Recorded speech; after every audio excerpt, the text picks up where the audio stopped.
নমস্কার সকলকে, আমি আপনাদের প্রিয় এনএস শাকচুন্নি আজকে নতুন একটি গল্প নিয়ে হাজির হয়েছি। আজকে আমাদের গল্পটি storymirror.com-এ প্রকাশিত শুভময় মণ্ডলের লেখা যা ঘটে তা ঘটনা। তো চলুন বেশি কথা না বাড়িয়ে আজকের গল্পটি শুরু করে নেওয়া যাক।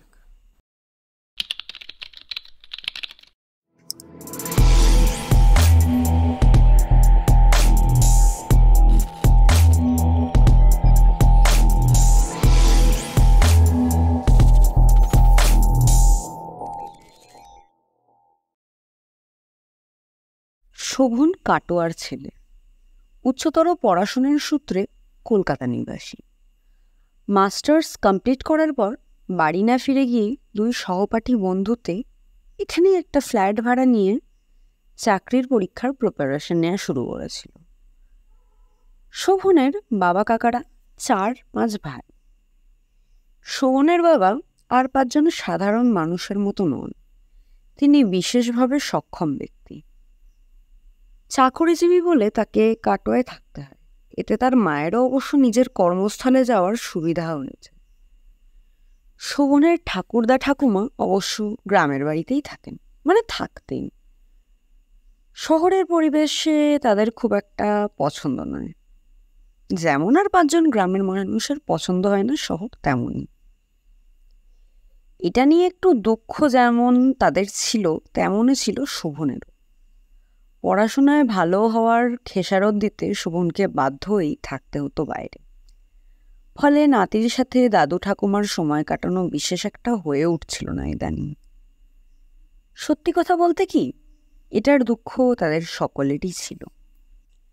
সে যাই হোক, জীবনে সবকিছু যেমন মানুষের নিয়ন্ত্রণে থাকে না, এবং অনিচ্ছা সত্ত্বেও অনেক কিছুকেই মেনে নিতে হয়, ঠিক তেমনই ঠাকুরদা ও ঠাকুরমার থেকে নাতির এই বিচ্ছেদটুকু এ জন্মে আর ঘুচল না। একে একে দাদু ঠাকুমা পরলোক গমন করলেন। শোভন তখন ব্যস্ত ছিল নিজের ক্যারিয়ার গঠনের জন্য কলকাতায়। ঠাকুমার পরলোক গমনের কয়েক মাস পরের ঘটনা। শোভন ফ্ল্যাটে সেদিন একাই ছিল। ওর বন্ধু গিয়েছিল বিশেষ কোনো কাজে বাড়িতে। রাতে ভীষণ গরম লাগায় ঘর থেকে বেরিয়ে এসে ডাইনিংয়ের মেঝেতে বিছানা করে 2টো ফ্যান চালিয়ে শুয়ে পড়ছে। হঠাৎ রাত্রে একটা আওয়াজ শুনে ঘুম ভেঙে যায় তার। মনে হয় যেন রান্নাঘর থেকে কেউ বেরিয়ে এসে তার মাথার পাশ দিয়ে হেঁটে গিয়ে দরজার ওপরে স্টোরিং স্পেসটাতে উঠে পা ঝুলিয়ে বসল। শোভন প্রথমে চোর ভেবে চমকে উঠে লাইট জ্বেলে দেয়, কিন্তু দেখে কোথাও তো কেউই নেই। সে তখন ভাবল হয়তো তার মনের ভুল হবে, ঘুমের ঘরে কি দেখতে কি দেখেছে, অত ভেবে কাজ নেই। কিন্তু পরদিন রাতে যথারীতি সেই একই ঘটনা আবার ঘটল। এবার শোভন আলোটা না জেলে যথাসম্ভব চোখ কম খুলে সেই স্টোরিং স্পেসটার দিকে তাকিয়ে দেখল যিনি সেখানে বসে আছেন তিনি আর কেউ নন, তারই ঠাকুমা। ওখানে বসে তিনি খুব মনোযোগ দিয়ে লক্ষ্য করছেন নিজের নাতিকে। ঘটনাটা তার দেহান্তের মাস 2 পরে ঘটেছিল। শোভন পরদিন তার মাকে কথাটা জানাতে মা বলল, আরে মনা, ঠাকুমাকে নিয়ে তো নানা রকম চিন্তা করিস, হয়তো সেই জন্য এরকম মনে হয়েছে, ও অত ভাবিস না। কিন্তু শোভন বুঝতে পারে ওটা মোটেও সেরকম কিছু ঘটনা ছিল না। একদিকে একা থাকতেও হচ্ছিল তাকে ওই ফ্ল্যাটে, তাই আপাতত সারা রাত লাইট জ্বেলে পড়াশোনা করে অথবা ঘুমানোর পথ না ধরে সে কাটিয়ে দিল। এভাবে বেশ কিছু বিনিদ্র রাত কাটার পর তার বন্ধু ফিরল গ্রাম থেকে। এই সময় কিন্তু আর ওই ঘটনা ঘটেনি। ফলে শোভনও তার বন্ধুকে ওই বিষয়ে আর কিছু বলেনি। কিন্তু ঘটনাটা যে শুধুই তার মনের ভুল ছিল না, বা মায়ের কথা মতো তার চিন্তার ফসল যে ছিল না, সেটার প্রমাণ মিলল খুব তাড়াতাড়ি। একটা চাকরির পরীক্ষা দিতে শহরের বাইরে যেতে হয়েছিল শোভনকে। ফ্ল্যাটে তখন একাই ছিল তার বন্ধু। সে রবিবার পরীক্ষা দিয়ে কলকাতায় ফিরবে সোমবার। রবিবার রাত্রে ওর বন্ধু হঠাৎ ফোন করে বলল, হ্যাঁ রে শোভন, তুই যে এখানে একা ছিলি এতদিন, কখনো কিছু মনে হয়নি তোর? কিছু দেখিসনি? শোভন প্রকৃত ঘটনা সেই রাতে বন্ধুকে বলেনি, পাছে একা থাকতে ভয় পায়। পরদিন ফিরে এসে তার মুখে সব ঘটনা শুনল।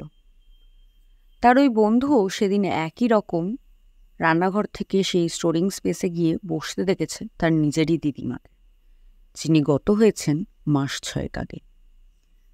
শোভন তখন তাকে জানায় তার অনুপস্থিতিতে একা থাকার সময় শোভনের সঙ্গেও কি ঘটেছিল এবং সে কিভাবে সেই সমস্যা থেকে তখনকার মতো রক্ষা পেয়েছিল। দুজনে তখন ফ্ল্যাটটা ছেড়ে দিয়ে অন্যত্র শিফট করে যাবে ঠিক করল। আর যতদিন না নতুন ফ্ল্যাট পাওয়া যায় থাকার জন্য, তারা নিজের নিজের বাড়িতে ফিরে যাওয়াই ঠিক বলে মনস্থ করল। পরের দিনই নিজের মালপত্র সব গোছগাছ করে বেঁধে রেখে নতুন ফ্ল্যাটের খোঁজ করার জন্য একজন বিশ্বস্ত লোকের সাথে কথা বলে যে যার বাড়ি ফেরার পথে পথ ধরল। রাত তখন 2টো। 12টার সময় স্টেশনে পৌঁছানোর কথা যে মালদা টাউন লোকালটার, প্রাকৃতিক দুর্যোগের কারণে সে 2 ঘন্টা লেট। শোভন যখন কাটোয়া স্টেশনে নামল তখন 2-4 জন সহযাত্রী ছাড়া চারপাশে কোথাও কেউ নজরে এলো না তার। শোভনকে যেতে হবে মাস্টার পাড়ার দিকে। রাত বেশ গভীর, যথারীতি বিদ্যুৎ সংযোগ বিচ্ছিন্ন হয়েছে, শহর জুড়ে অন্ধকার। ভালোর মধ্যে ওই কিছু স্ট্রিট লাইট জ্বলছিল, এই যা। শোভনের পথে যাওয়ার মতো কোনো সহযাত্রী ছিল না, তাই সে একাই পদব্রজে বাড়ির দিকে রওনা দিল। সার্কাস ময়দানের মাঠটা পাশ দিয়ে যাবার সময় হঠাৎ নজরে এলো মাঠের একপাশে গজিয়ে উঠেছে একটা 2তলা বাড়ি। বাড়িটার গঠন যদিও মোটেই নতুন বাড়ির মতো ছিল না, বরং একটু ওই সাবেকি ধাঁচেরই ছিল। তার বারান্দায় আবার একটা বয়স্ক লোক হ্যারিকেনের আলোয় কিছু একটা যেন করছিলেন। একটু আশ্চর্য হলেও শোভন ভাবল, সে তো অনেকদিন পর ফিরছে, আগে হয়তো ঠিকঠাক খেয়াল করেনি বাড়িটাকে। কিন্তু পরক্ষণেই মনে হলো, তাই বা কি করে হবে? এই মাঠে তো সে বহুদিন খেলাধুলা করেছে, বাড়িটা তো আগে কখনো চোখে পড়েনি। এমন সময় সেই ভদ্রলোক উঠে দাঁড়িয়েছেন, হাতে হ্যারিকেনটা নিয়ে, আর তার শরীরের দীর্ঘ ছায়াটা এসে পড়েছে সেই বারান্দা থেকে শোভনের রাস্তার উপর পর্যন্ত। ফিজিক্সের ফার্স্ট ক্লাস নিয়ে এমএসসি পাশ করা শোভনকে আলোর উৎস আর তার সম্মুখীন বস্তুর দ্বারা সৃষ্ট ছায়ার দৈর্ঘ্য সম্পর্কে বিশেষ ব্যাখ্যা দেওয়ার কোনো প্রয়োজন ছিল না। সেই মুহূর্তে তার চোখের সামনে যা ঘটছিল তার সম্ভাব্য কারণ ও পরিস্থিতি বুঝে শোভন খুব জোরে দৌড় দিয়ে বাড়ির দিকে চলে গেল। পরদিন সকালে ঘুম থেকে উঠেই শুধু চক্ষুকর্ণের বিবাদ ভঞ্জনের জন্য সে নিজে এসে একবার সরেজমিনে দেখল মাঠটা। কিন্তু কোথায় সেই বাড়ি, আর কোথায় বা সেই লোক?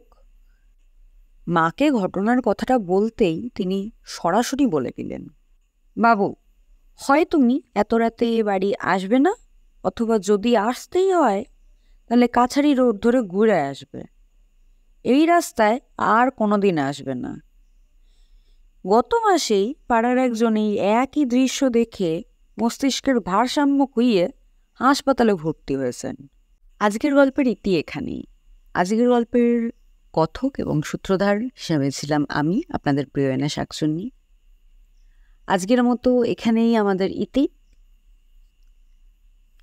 আপনারা সকলে নিজেদের মূল্যবান বক্তব্য আমাদের সাথে শেয়ার করবেন অবশ্যই। আপনাদের এক একটা কমেন্ট আমাদের জন্য অনেক উৎসাহ প্রেরণ করে, তো অবশ্যই একটা কমেন্ট আর একটা লাইক করে যাবেন। আর যদি এরকমই গল্প শুনতে চান তাহলে অবশ্যই সাবস্ক্রাইব করুন নিশির অন্তরালে।